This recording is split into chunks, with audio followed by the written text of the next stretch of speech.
Hello guys, welcome back to the channel. In today's tutorial, I'm going to show you how you can lock your WhatsApp application on your mobile phone.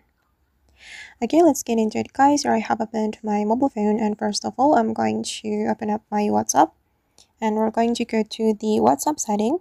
You can click on these three dots on the top right and you're going to select the settings right here and open up the privacy setting. And since you want to lock your WhatsApp, you can select the app lock right here and activate this feature, unlock with biometric. Okay, and here you can choose either you want to lock with your fingerprint or face. It depends on the feature on your mobile phone. And I'm just going to select the fingerprint and I'm going to set my fingerprint. Okay, and here you can choose the duration that you want to apply to automatically lock your WhatsApp. You can select immediately, after 1 minute, or after 30 minutes. And I'm gonna go with this one, and I'm going to disable this option. Okay, and now it's done.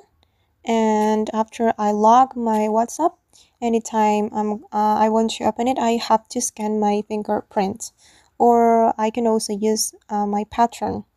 Don't forget guys to set the fingerprint or pattern on your phone so you will be able to use the app lock feature on WhatsApp. Alright guys, and that's all the way to lock WhatsApp. I hope this tutorial will be useful for you. Thank you so much for watching and see you in the next video.